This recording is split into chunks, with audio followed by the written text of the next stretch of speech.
আসসালামু আলাইকুম। লামিস ব্লগে আপনাদেরকে সবাইকে স্বাগতম করছি। ঢাকা থেকে আমি জান্নাতুল্লাহ মিয়া। আশা করছি যে যেখান থেকে বসে আমার ভিডিওটি দেখছেন সকলেই ভালো আছেন এবং সুস্থ আছেন। আলহামদুলিল্লাহ, আমিও আমার পরিবার নিয়ে খুব ভালো আছি। রমজান মাসটিতে সকালবেলাতে নাস্তা বানানোর ঝামেলাটা কিন্তু থাকে না, কিন্তু যখন 10টা থেকে আমার কিন্তু আবার সেই আগের রুটিনেই কাজ করতে হয়। যেহেতু আমার বাচ্চা ছোট, ও তো আর রোজার করবে না, তো ওর জন্য আমাকে কিন্তু নাস্তা টাস্তা বানিয়ে নিতে হয়, ওর জন্য একটু সময় বের করতে হয়। তো তারপর দেখা যাচ্ছে যে জোহরের নামাজটা পড়ে একটু কোরআন তেলাওয়াত করার চেষ্টা করি। যদিও বা ভাবি যে প্রত্যেকবার নামাজের পরেই অল্প করে হলেও একটু করে পড়বো, 1-2 রুকু করে হলেও পড়ে রাখবো, কিন্তু আসলে সববার কিন্তু পসিবল হয় না। কিন্তু আমি চেষ্টা করি যে জোহরের পরে আমি একটু কোরআন তেলাওয়াত করার জন্য।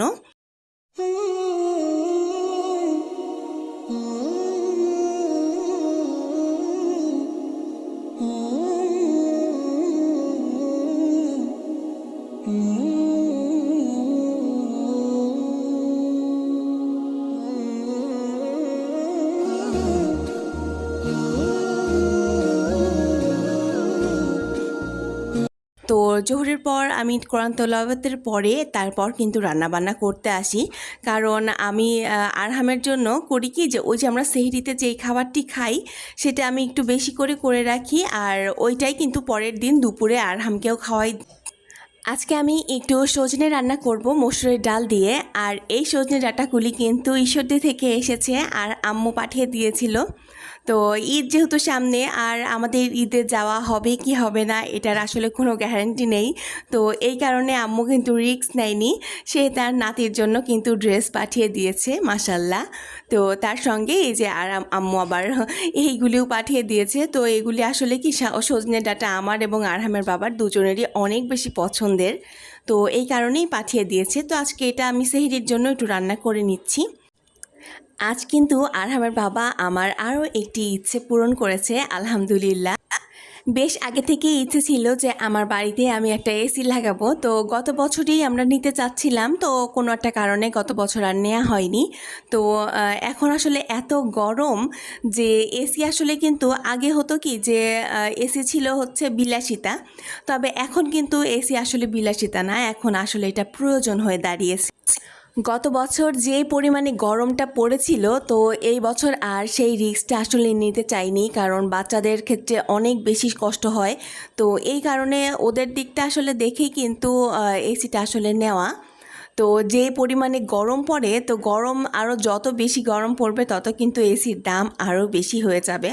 তো এই কারণেই একটু দেখা যাচ্ছে এখনও কিন্তু তেমন একটা গরম পড়া শুরু করেনি, তবে ঢাকাতে বেশ কিছু কিন্তু গরম পড়ছে কটা দিন হলো। তো এই কারণে আমরা কিন্তু তাড়াতাড়ি একটু এসিটা নিয়ে নিয়েছি, কারণ যত বেশি দেরি করব তত বেশি কিন্তু এসিটার দাম বেশি হয়ে যাবে। আলহামদুলিল্লাহ, এই পবিত্র রমজান মাসে যে আল্লাহ তাআলা আমাদের নসিবে এটা রেখেছিল, তো এটার জন্য আসলে অনেক অনেক ধন্যবাদ। আজ ভিডিওতে এত কথা বলে যাচ্ছি, কিন্তু একটা কথা বলতে কিন্তু ভুলেই গিয়েছি। আমার এই ভিডিওটি যদি অল্প একটু হলেও আপনাদের কারোর কাছে ভালো লাগে, তাহলে প্লিজ একটি লাইক দিয়ে তারপর ভিডিওটি কন্টিনিউ করবেন। আর আপনি যদি আমার চ্যানেলে নতুন হয়ে থাকেন, তাহলে চাইলেই কিন্তু আমার চ্যানেলটি সাবস্ক্রাইব করে আমার সঙ্গেই থেকে যেতে পারেন। আর এই জাতীয় লাইফস্টাইল ব্লগগুলো যদি আপনি দেখতে পছন্দ করেন, তাহলে চাইলেই আমার চ্যানেলটি একটু ভিজিট করে আসতে পারেন। সেখানে এই জাতীয় কিছু ভিডিও রয়েছে, হয়তোবা আপনার ভালো লেগে যেতে পারে। তো আমি কিন্তু আপনাদের সঙ্গে কথা বলতে বলতে মাছ ভাজি করে নিয়েছি, আর এই তো এখন একটু টমেটো দিয়ে একটু ভুনা ভুনা করে নেব। আর এখন এই রোজার সময় না, কেন যেন ওই যে ঝোলের তরকারি বা এমনি কোনো তরকারি কোনো কিছুই কিন্তু খেতে ভালো লাগছে না। একটু ভর্তা ভাজি হলে দেখা যাচ্ছে একটু খাওয়া যায়। তো এই কারণে আমি আর ঝোলের তরকারি তেমন একটা করছি না, একটু দেখা যাচ্ছে যে চিকেন করছি, বা দেখা যাচ্ছে একটু মাছ ভুনা করে নিচ্ছি, এরকমই রান্নাবান্না চলছে। আজ ইফতারিতে খাওয়ার জন্য এবং রাতে একটু খাওয়ার জন্য আমি একটু বেশি করে খিচুড়ি রান্না করেছি, পোলাওয়ের চাল আর মসুরের ডাল দিয়ে। তো আমি খিচুড়ি রান্নাটা করা দেখে আরহামের কিন্তু তখনই একটু ক্ষুধা লেগেছে, তো সে কিন্তু দেখে বলছে আমি এখনই খাবো। তো মাশাল্লাহ, তাকে একটু খাইয়ে দিলাম। তবে এই যে দেখছেন যে কত বেশি যে স্ট্রাগল করে কয়েকবার আমি ওকে খাইয়ে দিয়েছিলাম। তো মাশাল্লাহ, এই যে আমার মতে ও গুনে গুনে মনে হয় 3 চামচ মনে হয় খেয়েছিল। আমি তো প্লেট ভর্তি করে নিয়ে গিয়েছি, কিন্তু সে মাত্র 3 চামচ খেয়েছিল। তো কি করা বলুন, ছেলে একেবারে খেতেই চায় না, কি আর করব। তো এই যে এত এত ইফতার বানাবো, ইফতারের কোনো কিছু সে মুখে দেয় না, শুধু এই যে ট্যাংকটুকু খাবে, মানে জুসটা যেটা করি সেটা খাবে, আর সে খাবে হচ্ছে মালটা। তাছাড়া ও একটা জিনিসও মুখেও দেয় না, কিচ্ছু না। ওর বাবা তো অনেক রেগে যায়, কিন্তু কি করা, ছেলে যদি না খায় এখন তাকে তো আর জোর করে খাওয়াতে পারছি না। তো এই যে এত কথা বলতে বলতে কিন্তু আমি আবার এই যে চলে এসেছি ইফতারগুলি রেডি করার জন্য, কারণ দেখা যাচ্ছে হয় কি যে এখন কিন্তু ইফতারের টাইমটা মনে হয় যে হুট করে চলে আসে। তো এই যে আমি যে বেসনের একটা রেডি মিক্স করে রেখেছিলাম আগে থেকেই, তো সেটার মধ্যে আমি একটু হলুদের গুঁড়া আর একটু মরিচের গুঁড়া এক্সট্রা করে দিচ্ছি, কারণ আমার মনে হচ্ছিল যে মরিচের গুঁড়াটা একটু কম ছিল ওর মধ্যে। তো বেগুনের মধ্যে বা এরকম এর মধ্যে না একটু ঝাল ঝাল না হলে ভালো লাগে না খেতে। তো এখন আমি একটু ব্যাটারটা তৈরি করে নেব। গত ভিডিওতে আমি কিন্তু মুক্তি আপুর একটা ভিডিও দেখেছিলাম যে মুক্তি আপু এরকম এয়ারটাইট একটা কন্টেনারের মধ্যে এই ব্যাটারটি তৈরি করেন, এবং যতটুকু প্রয়োজন ততটুকু আজকে ব্যবহার করে তারপর কিন্তু ঢাকনাটা লাগিয়ে আবার ফ্রিজে রেখে দেন। তো পরের দিন আবার দেখা যাচ্ছে ওই ব্যাটারটা দিয়েই কিন্তু হয়ে যায়। তো আজকে কিন্তু মুক্তি আপুর আমি ওই ট্রিক্সটাই ফলো করেছি। আমিও আজকে একটা ঢাকনাওয়ালা বাটির মধ্যে এটাকে তৈরি করছি, যেন আজকে যেগুলি বানাবো তারপর আবার আজকে বানানো হয়ে গেলে আবার ওইটা কিন্তু ঢাকনা দিয়ে আমি আবার নর্মাল ফ্রিজে রেখে দিয়ে পরের দিন কিন্তু সেটা ব্যবহার করতে পারবো। আমার নানা ভাই বলতেন যে মানুষের আসলে শেখার কোনো শেষ নেই, মৃত্যুর আগ পর্যন্তও একটা মানুষ কিন্তু শিখতে পারে। একজন মানুষের অনেক বয়স হয়ে গিয়েছে জন্য যে অনেক কিছু সে জানে বা বোঝেন, এটা কিন্তু কোনো কথা না। সে কিন্তু মৃত্যুর আগ পর্যন্তও শিখতে পারে, কারণ নানা ধরনের জ্ঞান সে কিন্তু অর্জন করতেই পারবে। কারণ অনেক কিছুই আমরা হয় কি যে মানুষ আমরা মনে করি যে আমরা অনেক কিছু জানি, কিন্তু আসলে কিন্তু তা না, আমরা অনেকেই অনেক কিছু জানি না। তো এই কারণে যে শেখার কিন্তু কোনো শেষ নেই। আবার দেখুন, আমরা যে এই যে সংসার জীবনে এসে কত রকমের কাজ করছি, কত কিছু মনে করছি যে আমরা তো সবই জানি, সবই বুঝি, কিন্তু এর মধ্যেও যে আসলে কত জানা অজানা জিনিস রয়েছে, এটা কিন্তু আসলেই আমাদের অজানা। তো এক এক দিন এক একজনের কাছ থেকে আমরা এক এক জিনিসগুলি শিখি, তো এইগুলির ক্ষেত্রে কিন্তু আসলে আমাদেরই উপকার হয়। আমরা বিভিন্ন জিনিস জানতে পারি এবং শিখতে পারি, এক্ষেত্রে আমাদেরই তো লাভ, তাই না? আজ এই যে এইসব কথা বলতে গিয়ে কিন্তু আমার নানা ভাইয়ের কথা খুব মনে পড়ে গেল। এই কথাটার ক্ষেত্রেই আমার নানা ভাই কিন্তু আর নেই। আপনারা অনেকেই হয়তোবা জানেন, আবার গত ভিডিও যারা দেখেছেন তারা হয়তোবা জানেন। তো যারা জানেন না তাদের উদ্দেশ্যেই বলছি, নানা ভাই কিছুদিন আগেই কিন্তু মারা গিয়েছেন। আপনারা সকলেই আমার নানা ভাইয়ের জন্য একটু দোয়া করবেন।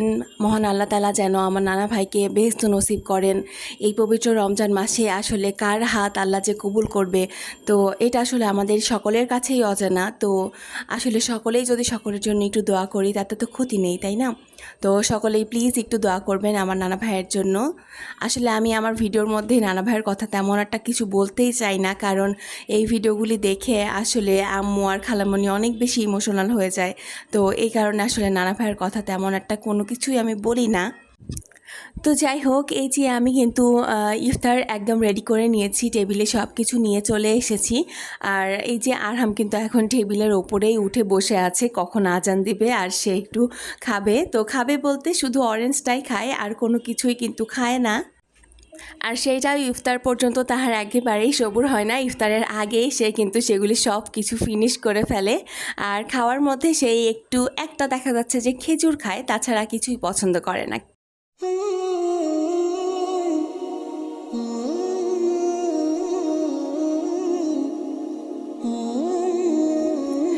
আজ বিকেলবেলাতে কিন্তু আরহামের বাবা একদম সারপ্রাইজ করে ফেলেছে। একদম আমি কোনো কিছু জানতামই না, আর ও বাসায় নিয়ে চলে এসেছিল এসিটা। তো বিকেল থেকে ওরা সবাই লোক এসেছিল, তো ওরাই কিন্তু সেট আপ করে দিয়ে গিয়েছে। তো আর এই তো সন্ধ্যার পরে আমি একটু ভিডিও নিয়েছিলাম। ইফতার শেষ করে এখন একটু চলে এসেছি রান্নাঘরে। এখন কিন্তু একটু চা বানিয়ে নেব। ইফতারের পরে একটু চা না হলে আমার একেবারেই ভালো লাগে না, মনে হয় যে আমার মাথা একেবারে হ্যাং হয়ে আছে, একেবারে আমার আর কোনো কিছুই ভালো লাগে না। তো এই কারণে একটু চা বানিয়ে নেব। তো চা বানানোর সময় আরহামের বাবা আবার বলছে যে সে নাকি চা খাবে না, সে নাকি একটু দুধই খাবে। তো তারপর ওকে কিন্তু একটু আসলে দুধটা গরম করে দিয়েছিলাম, আর ও ওটাই খেয়ে নিয়েছিল, চা আর খাইনি, চা আমি একাই খেয়েছিলাম। তো চায়ের সঙ্গে কিন্তু আবার টাও দরকার, কিন্তু এখন তো আসলে পেটটা ভরা, কারণ ইফতার টিফতার করে আর তেমন কিছুই খেতে ইচ্ছে করে না, শুধু চাটাই খেয়ে নেওয়া হয়। তবে চায়ের সঙ্গে আজকে একটু বিস্কিটও খাওয়া হবে, কারণ কি জানেন, সেই বিস্কিটটা কিন্তু আবার ওই ঈশ্বরদী থেকেই এসেছে। আম্মু জানে যে আমি অনেক বেশি বিস্কিট পছন্দ করি, আর এই কারণে কিন্তু বিস্কিট পাঠিয়ে দিয়েছে। তো তার নানা ভাই আর হচ্ছে আমি কিন্তু আমরা দুজনই আসলে বিস্কিটের পাগল। চায়ের সঙ্গে বিস্কিট না হলে না একেবারেই ভালো লাগে না।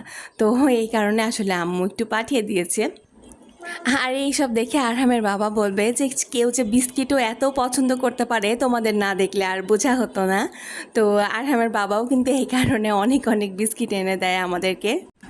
কথা বলতে বলতে কিন্তু ভিডিওর একেবারে শেষ পর্যায়ে চলে এসেছি। তো আজকে এইখানেই ভিডিওটি শেষ করছি, দেখা হয়ে যাবে পরের ভিডিওতে। ততক্ষণ সবাই ভালো থাকবেন, সুস্থ থাকবেন, খোদা হাফেজ, আসসালামু আলাইকুম।